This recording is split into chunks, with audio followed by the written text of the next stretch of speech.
মহুয়া মৈত্র আপনাকে বিভিন্ন সময় দেখা গেছে আক্রমণ করতে, আপনাকে কি কোনো অপমানজনক কথাবার্তা বা Mahua Moitra is not my subject matter.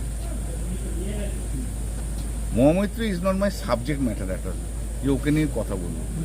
যারা Mahua Moitra is not my subject matter যে ওকে নিয়ে কথা বলবো। আমার নিজেরই এখন সত্যি সত্যি এই যে জুনিয়র ভাইটি লিখেছে, তাহলে কত প্র্যাকটিক্যালি কত ভালো কথা লিখেছে সেটা এখন আমি বুঝতে পারছি।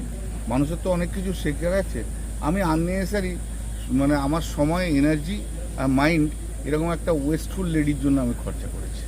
আর এর জন্য অনেকের কাছে খারাপ হয়েছে, বলেও ফেলেছি, দিদিকেও উল্টো পাল্টা বলে ফেলেছি। এটা না বললেই বোধহয় ভালো হতো। এর মধ্যে কি দলের সঙ্গে কথা হয়েছে আপনার? হ্যাঁ, অনেক কথা হয়েছে আমার সঙ্গে, অবশ্যই অনেক কথা হয়েছে। 1.5 ঘন্টা ধরে কথা হয়েছে পরশু দিন সুন্দর কম। আগামী দিনে আপনি পার্লামেন্টে আওয়াজ তুলছেন, সেই আওয়াজটা এখন আবার দেখা যাবে, কোনো চিন্তা করার কিছু না। এখন তো কিছু হচ্ছে না, প্রচুর কেসের চাপ, প্রচুর মামলা করতে হচ্ছে। অনেকগুলো দেখছেন তো, বিজেপি তো একদম লেগে পড়ে রয়েছে।